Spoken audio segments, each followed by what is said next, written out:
बिस्मिल्लाहिर्रहमानिर्रहीम। अस्सलाम वालेकुम व्यूवर्स, मैं हूं शेफ़ मारिया और आज मैं आप लोगों के लिए बहुत ही मज़ेदार सी रेसिपी लेकर आई हूं। आज मैं आप लोगों को सिखाने जा रही हूं वड़ा पाव, जो कि बहुत ही मज़ेदार बनके तैयार होता है। इसको बनाना भी काफ़ी आसान है। इंडिया में ये काफ़ी मशहूर है, बहुत ज़्यादा फेमस रेसिपी है। तो सोचा आज ट्राई करते हैं और इसकी रेसिपी आप लोगों के साथ शेयर करते हैं। और मैंने पूरी कोशिश की है इसको बहुत अच्छी तरीके से बनाने की। जो भी मेरे इंडियन व्यूवर्स हैं वो मुझे बताइएगा कैसा लगा है आप लोगों को। तो चलिए आइए वीडियो स्टार्ट करते हैं। तो इसके लिए सबसे पहले हमें चाहिए होगा बेसन आधा कप के बराबर। इसमें ऐड करेंगे हाफ़ टी स्पून के बराबर नमक, हाफ़ टी स्पून हल्दी, half teaspoon red chilli powder add करेंगे और 1 पिंच के बराबर ऐड करेंगे बेकिंग सोडा। तो ये सारी चीज़ें इसके अंदर ऐड करेंगे, इसको मिक्स करेंगे अच्छी तरीके से। आप थोड़ा थोड़ा सा पानी ऐड करेंगे और इसका एक थिक पेस्ट बना के तैयार करेंगे। बस इसको आपने अच्छी तरीके से मिक्स कर लेना है, इसमें कोई लम्स नहीं होने चाहिए।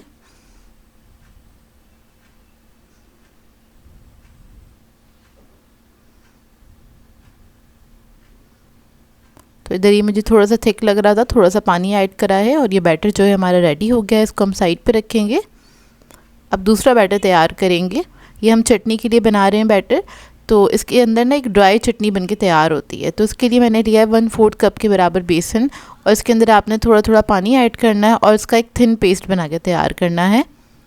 और इसके अंदर हम कुछ भी नहीं ऐड करेंगे। तो देखिए थोड़ा सा पानी ऐड किया, इसका एक बिल्कुल थिन पेस्ट बना के तैयार करेंगे। ये रेडी हो गया है। अब इसको हम करेंगे फ्राई। लेकिन इसको फ्राई करने का तरीका ये आपने हाथ पे इस तरह से लेना है और इसके ड्रॉप्स आपने ना ऑयल के अंदर डाल देना इस तरह से। तो ये बारीक बारीक सी ना बूंदी टाइप की बन के तैयार हो जाएगी। बेसिकली हमें ये क्रिस्पी करना है, इससे हम बनाएंगे ड्राई चटनी। तो इसी तरीके से मैं डालती रहूँगी और इसको फ्राई कर लूँगी। गोल्डन ब्राउन होने तक आपने इसको फ्राई कर लेना है और इसको आपने थोड़ा थोड़ा करके ही ऐड करना है, ओवर क्राउडेड नहीं कीजिएगा। इसको मैंने 2 बैचेस में फ्राई किया था। तो देखिए एक बैच जो हमारा फ्राई हो गया अच्छी तरीके से, इसको हम निकाल लेंगे और निकाल के इसको साइड पे रखेंगे, ठंडा करेंगे। अब यहाँ पर हम बना रहे हैं तड़का आलू के लिए। तो उसके लिए मैंने थोड़ा सा ऑयल लिया है, तकरीबन 3 टेबल स्पून के बराबर। इसके अंदर ऐड करेंगे 1 टीस्पून के बराबर ज़ीरा। राई दाना ऐड करेंगे इसमें 1 टीस्पून। कुटी हुई लाल मिर्चें ऐड करेंगे इसमें 1 टीस्पून। थोड़ी सी हींग ऐड करेंगे। इसको फ्राई कर लेंगे। आप लोग चाहें तो इसके अंदर कड़ी पत्ता भी ऐड कर सकते हैं। अच्छे से आपने इसको पका लेना है जब तक इसकी खुशबू ना निकल जाए, जब तक आपने इसको फ्राई करना है। और मीनवाइल मैंने क्या किया था, 4 अदद आलू लिए थे मीडियम साइज़ के और उसको मैंने बॉईल करके मैश कर लिया था। अब जो मैश किए हुए आलू हैं उसके अंदर ये तड़का हम ऐड कर देंगे। तो ये सारा ही आपने इसके अंदर ऐड कर देना है।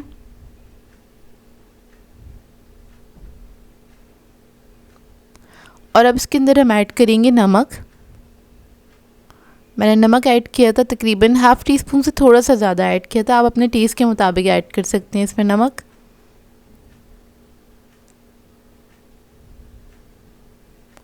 नमक ऐड करने के बाद इसके अंदर मैं ऐड करूँगी हरी मिर्चें बारीक कटी हुई 1 टेबल स्पून के बराबर। हरा धनिया ऐड करेंगे 4 टेबल स्पून बारीक कटा हुआ। अब इस सबको अच्छी तरीके से मिक्स कर लेंगे। तो ये हमारी जो वड़ा है उसकी जो फिलिंग है ये बनके तैयार हो जाएगी।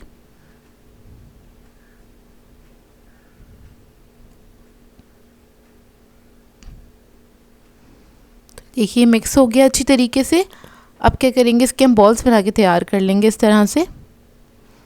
सेम साइज़ की बॉल बनाएंगे और मैं इस मिक्सचर से तकरीबन 6 बॉल्स बना के तैयार करूँगी।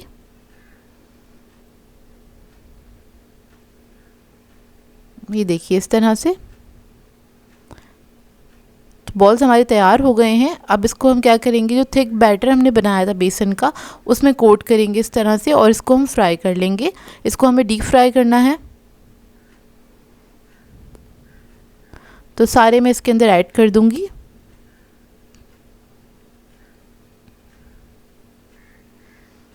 जब एक तरफ कलर आ जाएगा तो इसको हम टर्न करेंगे, दूसरी तरफ से फ्राई करेंगे।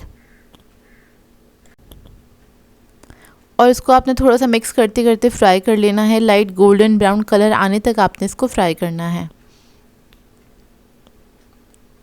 तो देखिए अच्छे से फ्राई हो गए हैं, अब इसको हम निकाल लेंगे।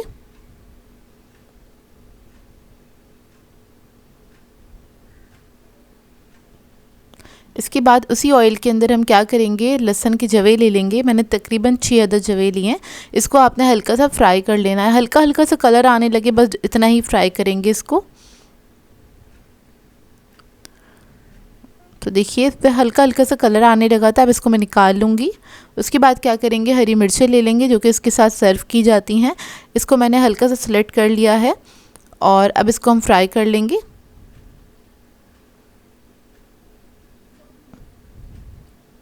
बस हल्का हल्का सा इसको फ्राई करेंगे, बस हल्का सा इसका कलर चेंज हो जाए इतना ही आपने फ्राई करना है और थोड़ी सी क्रिस्पी हो जाएंगी। इससे क्या होता है, इसका फ्लेवर जो है वो बढ़ जाता है और खाने में बेहद मज़ेदार लगती हैं ये। अब ड्राई चटनी बनाने के लिए मैंने इधर चॉपर लिया है और वो जो हमने स्टार्टिंग में फ्राई किए थे बेसन के बूंदियाँ जो फ्राई की थी वो हम इसके अंदर ऐड कर देंगे। आधा कप से थोड़ी सी ज़्यादा ऐड की थी मैंने और थोड़ी सी मैंने बचा ली थी क्योंकि उसको भी सर्व किया जाता है इसके साथ। इसके बाद इसके अंदर मैं ऐड करूँगी लहसुन जो कि मैंने फ्राई किया था। फिर इसके अंदर हम ऐड करेंगे लाल मिर्चों का पाउडर 1 टीस्पून, नमक ऐड करेंगे 1 टीस्पून, कश्मीरी लाल मिर्च ऐड करेंगे 1 टीस्पून। कश्मीरी लाल मिर्च मैंने कलर के लिए ऐड की है। और ज़ीरा ऐड करेंगे 1 टीस्पून के बराबर, क्योंकि ये जो चटनी पीस के तैयार होती है इसका कलर थोड़ा सा रेड कलर का होता है। अब इसको हम पीस लेंगे। तो आपने मशीन को थोड़ा रोक रोक के पीसना है क्योंकि थोड़ा सा टाइम लगता है इसको पीसने में, क्योंकि हम ड्राई पीस रहे हैं। तो देखिए चटनी जो है पीस के तैयार हो गई है। अब सारी चीज़ें हमारी रेडी हैं। अब हम क्या करेंगे, वड़ा पाव को हम असेंबल करेंगे। तो वड़ा पाव बनाने के लिए आपको पाव की ज़रूरत होगी, यानी कि सॉफ्ट बन्स की ज़रूरत होगी। ये इजीली मार्केट से मिल जाते हैं। इसको हम कट करेंगे एक बन को इस तरह से। ग्रीन चटनी ले लेंगे। ग्रीन चटनी मैं आपको काफ़ी दफ़ा बनाना सिखा चुकी हूँ, बस ये हरा धनिया पुदीने के साथ बन के तैयार होती है। तो ग्रीन चटनी लगाने के बाद आपने ड्राई चटनी ऐड करनी है इसके ऊपर। वड़ा रखेंगे इसके ऊपर भी थोड़ी सी ड्राई चटनी ऐड करेंगे, एक हरी मिर्च रखेंगे और इसको कवर कर देंगे। तो ये आपका जो वड़ा पाव है बनके तैयार हो जाएगा और ये बेहद मज़ेदार बनके तैयार होता है। आप लोग चिकन और बीफ वगैरह के बर्गर्स खा रहे होते हैं, कुछ देसी स्टाइल का बर्गर है जो कि बहुत ही अच्छा लगा हम लोगों को। और ये आलू के साथ बनके तैयार होता है, थोड़ा सस्ता वाला वर्जन है लेकिन बहुत ही मज़ेदार बनता है। इसको एक बार ज़रूर ट्राई कीजिएगा, आप लोगों को बहुत अच्छा लगेगा। सो व्यूअर्स, अगर आप लोगों को मेरी रेसिपीज़ अच्छी लगती हैं तो मेरे चैनल को सब्सक्राइब करें, लाइक करें, कमेंट ज़रूर किया करें, शेयर भी ज़रूर किया करें अपने फ्रेंड्स के साथ, फैमिली के साथ। तो मुझे अपनी दुआओं में याद रखिएगा। अल्लाह हाफ़िज़।